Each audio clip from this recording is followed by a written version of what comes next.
নমস্কার দর্শক বন্ধুরা, আসছে 26শে ফেব্রুয়ারি 2025। হ্যাঁ দর্শক বন্ধুরা, মহাশিবরাত্রি উপলক্ষে কোন রাশির জাতক জাতিকারা কোন দ্রব্যাদি দিয়ে মহাদেবকে সন্তুষ্ট করতে পারেন সেই বিষয়ে আজকের আলোচনা।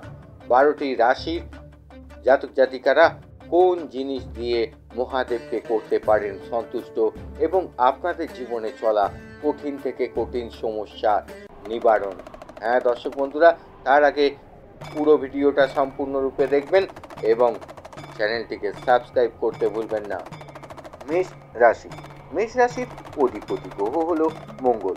মহাশিবরাত্রির দিন অবশ্যই কাঁচা দুধ নিবেদন করবেন এবং তার সাথে সাথে ধুতরা ফুল নিবেদন করবেন। কর্পূর দিয়ে শিবরাত্রির দিন অবশ্যই শিবজিকে আরতি করবেন, তাতে শিবজি সন্তুষ্ট হবেন এবং মেষ রাশির জাতক জাতিকারা 2025 সালটি খুব ভালোভাবে কাটাতে পারবেন। বৃষ রাশির জাতক জাতিকাদের অধিপতি দেবতা হলেন শুক্রদেব, অর্থাৎ মহাশিবরাত্রির দিন অবশ্যই শিবলিঙ্গে আখের রস নিবেদন করতে হবে। এতে জীবনে চলা অনেক রকম অর্থনৈতিক সমস্যা থেকে বেরিয়ে আসতে পারবে এবং শিবকে বেলপাতা অবশ্যই 3টি লাল চন্দন সহযোগে নিবেদন করবেন। তার সাথে সাথে আপনি শিবজির উদ্দেশ্যে আপনি একটি ধুতরা ফল এবং মধু নিবেদন করবেন। এতে শিবজি সন্তুষ্ট হবেন এবং আপনাদের জীবনে চলা কঠিন থেকে কঠিন সমস্যা থেকে বেরিয়ে আসতে পারবেন। মিথুন রাশির জাতক জাতিকাদের অধিপতি দেবতা হলো বুধ। মহাশিবরাত্রির তিথিতে স্ফটিকের যদি শিবলিঙ্গ পাওয়া যায় তাহলে খুবই ভালো।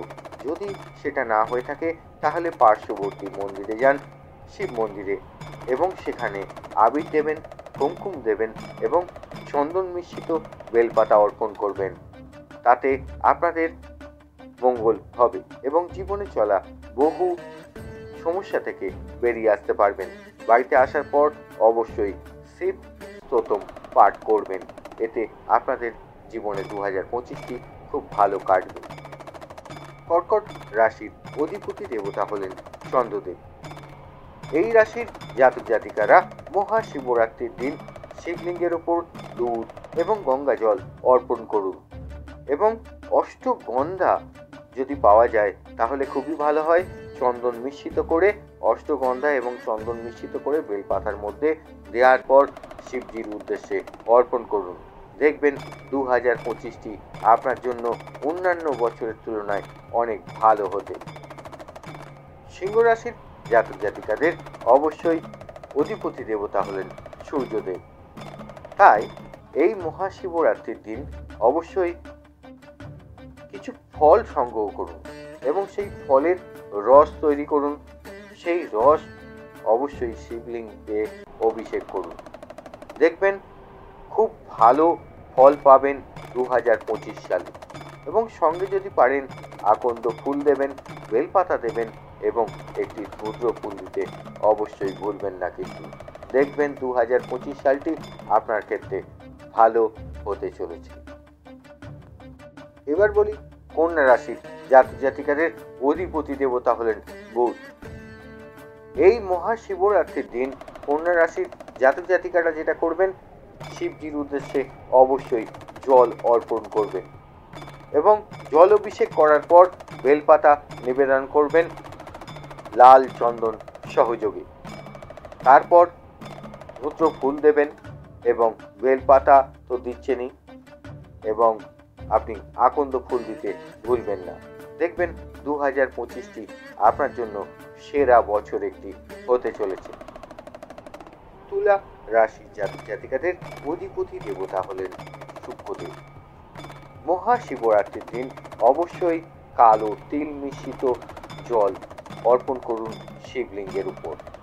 তার পাশাপাশি বেলপাতা, বেল ফুল, গোলাপ এবং চন্দন সহযোগে নিবেদন করবেন এবং কিছু অখণ্ড আতপ চাল, এই ধরুন 6টি অখণ্ড আতপ চাল অবশ্যই শিবজির শিবলিঙ্গের উপর ছিটিয়ে দিন। এবং মহামৃত্যুঞ্জয় জপ এই দিন অবশ্যই করবেন। দেখবেন সারা বছর আপনাদের জন্য খুব ভালো কাটবে 2025 সাল। বৃশ্চিক রাশির জাতক জাতিকাদের অধিপতি দেবতা হলেন মঙ্গলদেব। মহাশিবরাত্রির দিন অবশ্যই মধু মিশ্রিত জলে চান করান শিবজিকে এবং তারপর ঘি অভিষেক করান। দেখবেন আপনাদের জীবনে চলা যে কোনো সমস্যা থেকে মুক্তি পাবেন।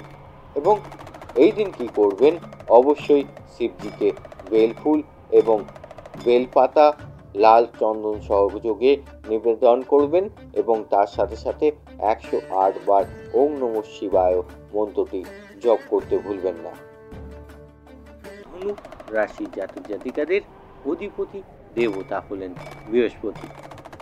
এই শিবরাত্রির দিন অবশ্যই আপনাদের করতে হবে কি, সাদা তিল নিতে হবে, মিশ্রিত করে জলের সাথে সেটি অর্পণ করতে হবে শিবলিঙ্গে এবং তারপর হলুদ ফুল নিবেদন করবেন এবং শিবজির উদ্দেশ্যে অবশ্যই 108 বার ওম নমঃ শিবায় জপ করবেন।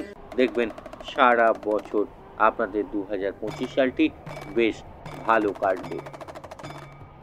মকর রাশির জাতক জাতিকাদের অধিপতি দেবতা হলেন অবশ্যই শনিদেব।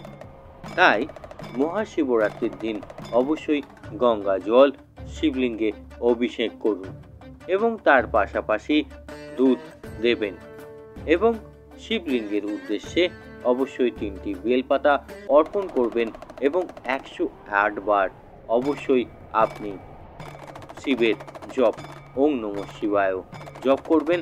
এতে আপনাদের 2025 সালটি বেশ ভালোভাবে কাটবে।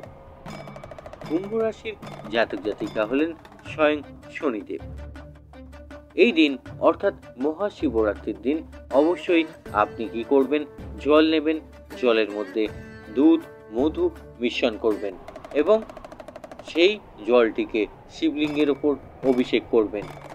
3টি বেলপাতা দিয়ে অবশ্যই চন্দন সহযোগে অর্পণ করবেন এবং ভুলবেন না একটা জিনিস, সেটা হলো অবশ্যই অপরাজিতা ফুল নীল কালারের 8টি নিবেদন করবেন আপনার নাম গোত্র বলে। দেখবেন 2025 সালটি আপনার জন্য সেরা বছর হয়ে উঠবে। কালচক্রের শেষ রাশি মীন রাশি, এর অধিপতি দেবতা হলেন বৃহস্পতি। মহাশিবরাত্রির দিন অবশ্যই আপনাকে কি করতে হবে, একটি অশ্বত্থ গাছের নিচে বসে মাটি দিয়ে শিবলিঙ্গ বানাতে হবে এবং সেটিকে পুজো করতে হবে। তারপর কি করবেন, অবশ্যই দুধ গঙ্গা জল এবং সঙ্গে আপনার হলুদ দিয়ে শিবলিঙ্গের উপর অবশ্যই অভিষেক করতে হবে। দেখবেন আপনাদের জীবনে চলা অনেক সমস্যা থেকে বেরিয়ে আসতে পারবেন 2025 সালে। প্রত্যেককে মহাশিবরাত্রির শুভেচ্ছা রইল। নমস্কার।